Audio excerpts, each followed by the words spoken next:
Hai guys, balik lagi sama Mimin. Kali ini kita bakal lanjutin alur cerita pahlawan yang terbuang. Ada yang bilang manhwa ini bahaya ya, bisa kena copyright. Jadi Mimin kayaknya bakal stop sampai di sini aja alurnya. Tapi lihat aja nanti ya. Bagi yang mau lihat part sebelumnya, bisa cek link playlist yang ada di deskripsi. Link traktiran kopi juga ada di sana. Ya, biar Mimin semangat upload tiap hari. Langsung aja ke ceritanya.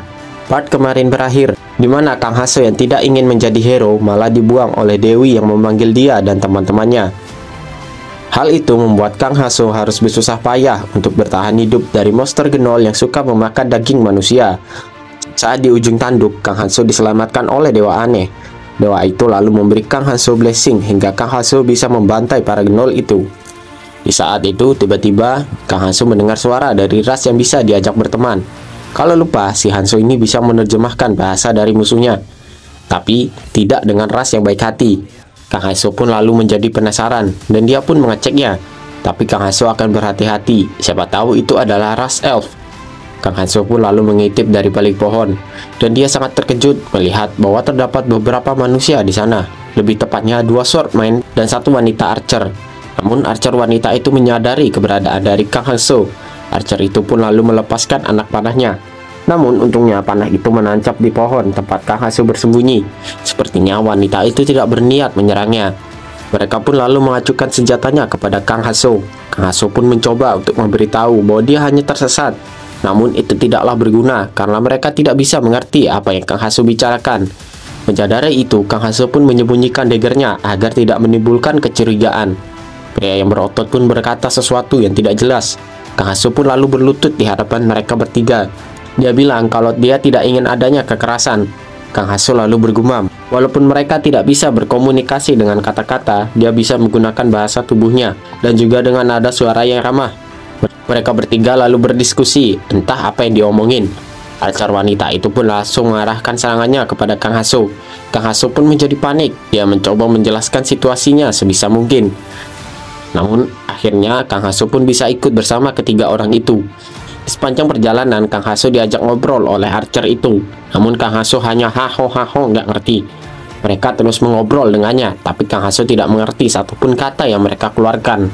Kang Haso menggunakan gerakan untuk memberitahu mereka namanya, dan dia juga nggak ngerti apa yang mereka bicarakan. Jadi dia diam-diam baik. Tapi Kang Haso agak bersyukur karena dia bisa bertemu dengan mereka. Setidaknya sama-sama manusia lah daripada sama monster anjing. Kang Haso pun juga tidak bisa melihat jendela status dari 3 orang itu. Mungkin karena level mereka jauh di atas Kang Haso. Dewa outsider di samping Kang Haso pun menggerutu. Dewa itu tidak senang kalau Kang Haso menjadi ekstrovert. Jadi dia maunya Kang Haso jadi introvert terus. Dewa itu menyuruh Kang Haso untuk tidak terlalu dekat dengan orang-orang itu. Namun Kang Haso pun sedikit cuek padanya. Pada akhirnya Kang Haso bisa bertemu dengan manusia, tapi dia tidak bisa saling bicara karena sama-sama nggak ngerti. Namun berkat menggunakan bahasa tubuh, Kang Haso jadi tahu nama dari orang-orang ini. Pria yang besar dan berotot bernama Gary. Dia adalah pemimpin dari party ini, dan dia juga memiliki stamina yang paling besar. Lalu pria kurus yang ini bernama Cole. Dia adalah pengguna 2 pedang. Dia memiliki kelincahan di atas rata-rata. Dan archer wanita itu bernama Misa. Dia adalah penyerang jarak jauh. Dia menggunakan crossbow sebagai senjatanya, dan akurasinya pun cukup bagus.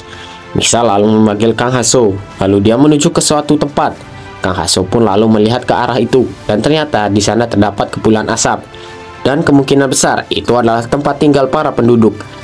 Kang Haso pun menjadi sangat senang karena akhirnya dia bisa ke tempat manusia tinggal. Namun Dewa Outsider tidak senang dengan hal ini. Dia tidak suka Hanso menjadi ekstrovert. Dewa itu memandang buruk kepada orang luar. Kang Haso lalu berkata bahwa dia hanya pura-pura akrab agar dia bisa keluar dari hutan ini. Namun tiba-tiba terdapat sesuatu yang membuat mereka bertiga menjadi bersiaga. Sementara Kang Haso masih tolak-toleh, masih mencerna apa yang sebenarnya terjadi.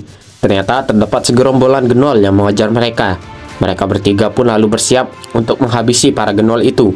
Sementara Kang Haso pun agak terkejut karena Gnoll yang mengikuti mereka cukup banyak. Dia pun lalu mengeluarkan daggernya dan siap untuk bertarung. Namun tiba-tiba Cole dan Gary langsung maju ke depan dan melindungi Kang Haso. Gary pun langsung menerjang dan menebas ke arah para monster itu. Monster-monster itu pun menyadari bahwa Gary dan Cole cukup kuat dan berbahaya. Jadi mereka pun membuat strategi, di mana Gnoll itu lalu berbencar dan mengepung Cole dan Gary dari segala arah. Namun terdapat Misa yang menyerang para monster itu dengan panahnya dari jarak jauh. Misa pun lalu berkata sesuatu Kang Haso. Kayaknya dia nyuruh Kang Haso kabur, kayaknya loh. Namun tanpa disadari terdapat Gnol yang akan menerkam Misa dari belakang. Sontak melihat itu membuat Cole panik setengah mampus. Namun untungnya di sana terdapat sang MC. Kang Haso lalu menyerang monster itu. Namun serangannya dapat dihindari oleh Gnol itu. Di sisi lain, Dewa Outsider merasa tidak nyaman akan situasi ini. Kang Haso lalu menjelaskan bahwa manusia adalah makhluk sosial, jadi dia membutuhkan bantuan dari orang-orang itu. Dewa Outsider pun berkata bahwa itu bukan urusannya. Monster Gnol itu pun mencoba menyerang Kang Haso dengan cakarnya.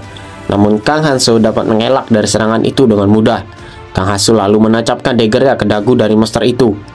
Kang Haso pun berhasil menumbangkan salah satu ghoul yang mencoba menyerangnya. Para Gnol itu mengincar Kang Haso karena dialah seorang level 1 di sini. Akhirnya mereka pun berhasil mengalahkan semua Gnol yang datang. Gary dan Cole pun lalu menatap ke arah Kang Haso. Kang Haso lalu bilang, ini semua berkat kerjasama mereka yang apik. Namun tiba-tiba mereka mengarahkan senjata mereka lagi kepada Kang Haso. Sontak Kang Haso pun menjadi kebingungan. Kang Haso lalu bertanya kepada Misa. Namun Misa hanya tersenyum dan ngoceh nggak jelas. Misa lalu melepaskan panahnya yang tepat mengenai Kang Haso. Kang Haso pun lalu tepar di tempat, dan mereka bertiga pun tetap ngoceh nggak jelas. Kang Haso lalu mengumpat bahwa dunia fantasi ini sangatlah buruk.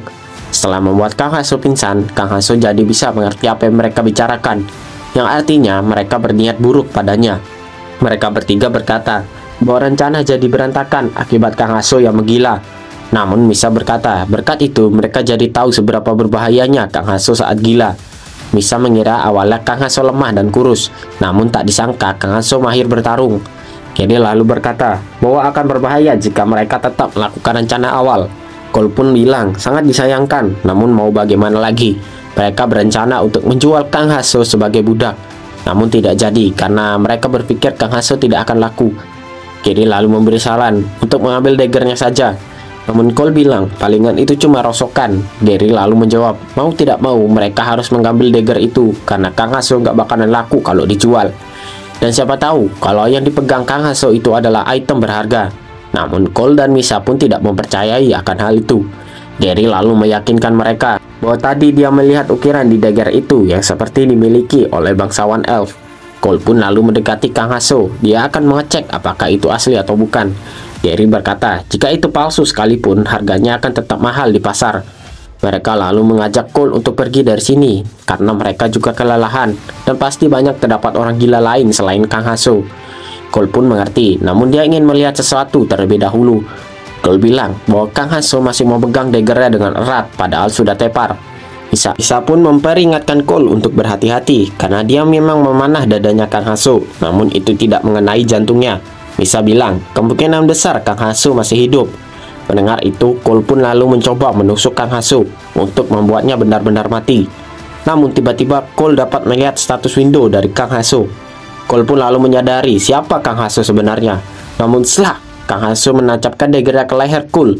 Gary dan Misa pun menjadi sangat terkejut akan hal itu. Cole pun lalu langsung tumbang akibat serangan Kang Haso yang mendadak itu. Mereka berdua pun menjadi panik saat Kang Haso mulai menuju ke arah mereka. Gary lalu berkata bahwa dia sekarang kelelahan sehabis pertarungan tadi, dan juga pedangnya yang berat ini menambah bebannya. Misa lalu memperingati Gary kalau dia diserang Kang Haso dari depan. Namun dengan sangat cepat, Kang Haso berpindah ke belakang tubuh Gary dan langsung menyerangnya. Gary pun langsung tumbang di hadapan Kang Haso.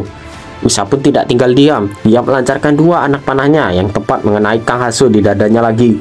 Namun Kang Haso tidak terpengaruh oleh serangan Misa itu berkat blessing dari Outsider. Kang Haso pun lalu menatap ke arah Misa dengan begitu menakutkan. Misa pun menjadi sangat ketakutan hingga bergetar seluruh tubuhnya. Misa lalu meminta maaf kepada Kang Haso. Dia mengaku kalau dia salah. Namun Kang Haso tetap mendekati Misa dengan begitu menyeramkan. Misa terus meminta maaf kepada Kang Haso, dan dia juga meminta Kang Haso untuk melepaskannya. Kang Haso pun lalu berkata sesuatu, namun Misa masih bingung dengan perkataan dari Kang Haso. Lalu Kang Haso pun melakukan sesuatu hingga membuat Misa berteriak dengan sangat keras.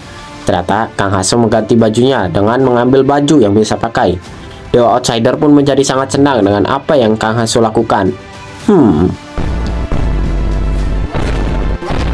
Kang Haso lalu berkata bahwa dia tidak punya pilihan lain karena cuma perlengkapan Misa yang cocok dengannya. Dan perlengkapan dua lagi terlalu besar dan berat untuknya. Kang Haso juga mengambil senjata crossbow milik Misa. Entah dia bisa pakai atau tidak. Kang Haso pun tidak mengerti kenapa mereka bertiga menyerangnya. Dan di saat-saat terakhirnya, Kang Haso dapat melihat status window milik mereka, di mana Misa berlevel 6 dan memiliki sebuah blessing. Kang Haso pun menjadi bingung, apakah di dunia ini semua orang bisa mendapatkan blessing dari dewa? Misa mendapatkan blessing, yaitu Bull's Eyes. Ya, pokoknya bikin aim mantap lah. Dewa Outsider itu lalu bilang kalau dia tidak peduli itu. Dia bertanya tentang rencana Kang Haso selanjutnya. Kang Haso lalu bilang, sekarang dia akan pergi menuju desa manusia. Kang Haso menambahkan bahwa dia dapat hadiah bagus dari para bajingan itu. Sekalipun nantinya dia tidak bisa berkomunikasi, maka uang akan menyelesaikannya. Dewa Outsider pun mengingatkan Kang Haso agar tidak berhenti menjadi outsider atau akan ada akibat fatal. Sementara itu, Shin lalu berpindah ke tempat teman-teman Kang Haso. Mereka yang ingin belajar sihir pun akhirnya bisa melakukannya. Karena Tua Putri telah datang, dia pun lalu meminta maaf atas keterlambatannya. Putri lalu menjelaskan sejarah tentang sihir di Fantasia. Namun mereka malah asik sendiri dengan hayalan masing-masing. Si culun ini bilang kalau dia sudah menjaga keperjakaannya demi hari ini. Padahal mah emang gak laku aja dia. Si culun nomor 2 bilang kalau dia akan mencampurkan sihir dengan ilmu kimia. Dan dengan pedenya dia bilang kalau akan menjadi skill atomik pertama di dunia ini. Kebanyakan baca manhwa gini dah jadinya. Bora lalu menyuruh semua kroco itu untuk diam dan jangan berisik karena dia tidak bisa mendengar penjelasan dari Putri. Namun si Songong ini malah ngeyel dan dia bilang kalau Bora tidak bisa menjadi mage dengan tahu sejarahnya saja. Mendengar itu, Putri lalu bilang bahwa dia juga malas untuk mengeluarkan teori-teori saja. Namun dia berkata, untuk menjadi mage yang hebat sangat tergantung dengan bakat, karena bakat sangat penting. Maka dari itu dia menjelaskan sejarah sihir tadi. Mereka pun menjadi kebingungan karena tidak menyimak apa penjelasan Putri tadi. Putri lalu menjelaskan bahwa bakat sangat diperlukan dalam sihir, dan yang menentukan bakat adalah garis keturunan. Putri Ethena lalu menjelaskan bahwa garis keturunan sangatlah penting dalam mempelajari sihir. Contohnya dia adalah keturunan langsung dari Xion Archmaging, The 12th Disciple, dan ketiga generasi dari sang founder. Karena itu dia bisa menjadi seperti ini. Itu karena privilege yang ia punya. Mereka pun lalu bertanya, bagaimana dengan mereka yang biasa saja? Putri Ethena lalu berkata bahwa mereka akan terhubung dengannya dan mereka akan mendapatkan potensi lebih karena menjadi muridnya. Bora lalu bertanya, apakah orang yang tidak memiliki privilege bisa menggunakan sihir seperti umumnya? Ya, walaupun itu tidak penting karena mereka memilikinya. Putri Ethena pun kagum dengan pertanyaan yang Bora katakan. Dia lalu memegang tangan Bora dan akan memberitahunya sesuatu sebelum menjelaskan pertanyaannya tadi. Putri Ethena lalu berkata bahwa hero Bora akan menjadi murid resminya. Dan lalu keluarlah sebuah lingkaran sihir di sekitar Bora dan Putri Ethena. Putri Ethena lalu meresmikan bahwa Bora adalah murid pertamanya. Teman-temannya Bora pun sontak kaget melihat kejadian itu. Dan Putri Ethena lalu meminta Bora untuk membuat sumpah sihir. Bora pun lalu menuruti perkataan dari Putri Ethena dan dia langsung bersumpah. Lalu sebuah cahaya pun masuk ke dalam tubuh Bora dari lingkaran sihir itu. Setelah Bora membuka matanya, Putri Ethena pun lalu memberikan selamat kepadanya. Putri Ethena berkata bahwa Bora sudah menjadi magician. Isi sekali. Bora pun tampak senang dan sekaligus kebingungan karena sangat isi dia bisa menjadi magician. Dan terlihatlah status windownya dari Bora, di mana dia mendapatkan blessing baru, yaitu Magic tingkat C. Putri Ethena lalu menjelaskan bahwa dia lupa bilang kalau menjadi murid resminya maka akan mendapatkan jauh lebih banyak keuntungan. Dan terlihatlah blessing magic milik Bora. Dan Putri Ethena menjelaskan jika mereka tidak punya guru atau orang tua yang memiliki blessing, maka mereka tidak akan bisa menjadi magician sekeras apapun mereka berusaha. Putri Ethena lalu menjelaskan bahwa magician biasanya akan menggunakan sihir dengan mudah dengan blessing, dan itu disebut sebagai white magic. Namun ada satu lagi magic yang ingin dia beritahu. Putri Ethena lalu mengeluarkan api biru di tangan kanannya. Api itu mulai mengikis tangan Putri Ethena dan membuatnya terluka. Mereka semua yang melihat kejadian itu pun menjadi sangat panik dengan keadaan Putri Ethena. Putri Ethena lalu menjelaskan, itulah yang akan terjadi jika seseorang yang tidak memiliki bakat dan privilege mencoba menggunakan sihir. Dan Putri Ethena menjelaskan bahwa sihir di tangan kanannya adalah black magic. Lalu datanglah kepala pelayan yang menjewer pipi Putri Ethena. Dia marah karena Putri Ethena tidak seharusnya menggunakan black magic karena itu dilarang. Putri Ethena pun lalu beralasan bahwa dia tadi hanya ingin menunjukkan kepada murid-muridnya. Kepala pelayan itu pun akan mengancam mengadu kepada ratu. Putri Ethena pun mewek dan memohon agar dia tidak diadukan kepada ibunya. Dan sementara itu, tangan dari Putri Ethena disembuhkan oleh salah satu priest di sana. Bora pun lalu meminta maaf kepada Putri Ethena karena dia terlalu banyak bertanya. Putri Ethena pun tidak mempermasalahkannya. Dia malah senang kalau mereka jadi banyak tahu tentang bahayanya Black Magic. Mereka lalu bertanya, apakah Black Magic itu? Apakah itu kekuatan jahat? Putri Ethena pun membenarkannya. Berbeda halnya dengan White Magic yang diturunkan dari Blessing. Black Magic berasal dari alam liar. Untuk menggunakan Black Magic, mereka harus membuat sebuah pengorbanan, seperti menggunakan kayu kering untuk menyalakan api. Saat tadi, tangannya Putri Ethena bertindak sebagai kayu bakar yang terus menjaga api itu tetap menyala. Sementara itu, Kang Haso pun telah sampai di gerbang desa. Dia sedang berbicara dengan penjaga di sana. Walaupun Kang Hanso tidak bisa mengerti apa yang dibicarakan penjaga itu, tapi Kang Haso mengerti apa yang harus ia lakukan dan apa yang dimau oleh penjaga itu. Ya biasalah, pelicin. Dengan pelicin itu, Kang Haso pun bisa memasuki desa. Walaupun ia tidak tahu mau kemana dan hanya mondar-mandir saja. Tapi baginya ini jauh lebih baik daripada bertemu dengan kumpulan gnol yang ingin memakannya. Kang Haso lalu berhenti di sebuah tempat yang ia kenal sedikit dari gambarnya seperti orang mandi. Kang Haso di sana membersihkan dirinya. Dia bergumam, memang di mana saja uang sangatlah hebat dan berguna. Dewa Outsider lalu berkata, bahwa sekarang dia merasa tidak nyaman. Kang Haso lalu menjawab bahwa dialah yang malah lebih tidak nyaman karena dia sedang mandi, tapi ada dewa di sampingnya. Kang Haso lalu bertanya kepada dewa itu, apa gender dari Dewa Outsider? Cewek kah, cowok kah, atau non-binder? Tapi bohong. Dewa itu pun tidak mau menjawab. Kang Haso pun lalu menganggap kalau dewa itu adalah laki-laki biar dia aman juga. Bekas luka akibat pertarungan tadi tidak kunjung hilang dan itu membuat Kang Haso kebingungan. Namun Dewa Outsider bilang kalau dia menjadi khawatir. Dewa itu bilang kalau ada rahasia di hatinya. Namun tiba-tiba Kang Haso mendengar dua orang yang sedang mengobrol di depan pintu tempat ia mandi. Kang Haso dapat mengerti perkataan salah satu dari mereka, yang berarti orang itu adalah musuh. Orang itu mengaku sebagai wali kota. Kang Haso lalu berkata bahwa dia sedang mandi, jadi tolong tunggu sebentar. Orang di luar itu pun berkata dia mengerti dan akan menunggu. Setelah Kang Haso selesai mandi dan memakai semua pakaiannya, Kang Haso pun lalu bersiap siaga dengan mengacukan daggernya. Kang Haso menyadari bahwa orang di balik pintu itu adalah musuh karena dia bisa mengerti perkataannya. Kang Haso pun berpikir mungkin orang itu adalah gnoll, elf, atau para manusia kampret yang seperti kemarin. Setelah dipikir-pikir, dia pun lalu menyembunyikan daggernya. Kang Haso pun mempersilahkan orang itu untuk masuk. Dan Dewa Outsider menatap Kang Haso dengan sangat tajam. Orang itu pun lalu membuka pintu dan dia pun akan masuk. Kang Haso bergumam bahwa dia tidak peduli dia dari ras manapun karena dia adalah musuhnya. Dan saat pintunya terbuka sepenuhnya, terlihatlah orang tua yang menghampiri Kang Haso. Orang tua itu pun menenangkan Kang Haso. Dia berkata kalau dia adalah wali kota dari daerah ini. Pria itu bilang bahwa dia datang kemari untuk mengecek identitas dari Kang Haso karena dia mendapat laporan kalau terdapat orang yang berbicara dengan bahasa yang aneh. Oh begitu ya, ucap Kang Haso. Namun Kang Haso masih sedikit curiga kepada laki-laki itu. Pria itu pun lalu mengetahui nama Kang Haso karena dia dapat melihat status miliknya. Kang Haso pun merasa sedikit tidak nyaman karena informasi pribadinya bisa dibaca oleh orang lain. Pria itu lalu memberi saran agar Kang Haso lebih baik menyembunyikan status windownya.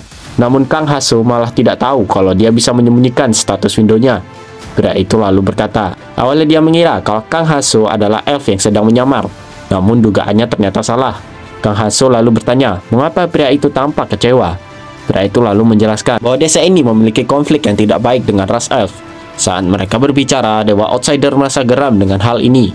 Pria itu pun lalu bertanya sesuatu kepada Kang Haso. Pria itu mengapa potion pelumpuh yang ia gunakan kepada Kang Haso tidak bekerja. Mendengar itu pun Kang Haso langsung menyerang pria itu dengan daggernya. Namun gerakan dari Kang Haso pun terhenti saat daggernya sedikit lagi mengenai pria itu. Gerakan Kang Haso pun terhenti sepenuhnya dan pria itu berkata itu adalah skill yang ia persiapkan untuk ras elf yang memiliki resistensi yang tinggi terhadap potion. Pria itu lalu mengambil dagger milik Kang Haso. Dia berkata bahwa Kang Haso hanya kurang beruntung. Dewa Outsider pun sudah mencoba untuk memperingatkan Kang Haso dari tadi, namun dia tidak menggubrisnya. Kang Haso pun lalu ditangkap oleh pria itu dan dibawa pergi.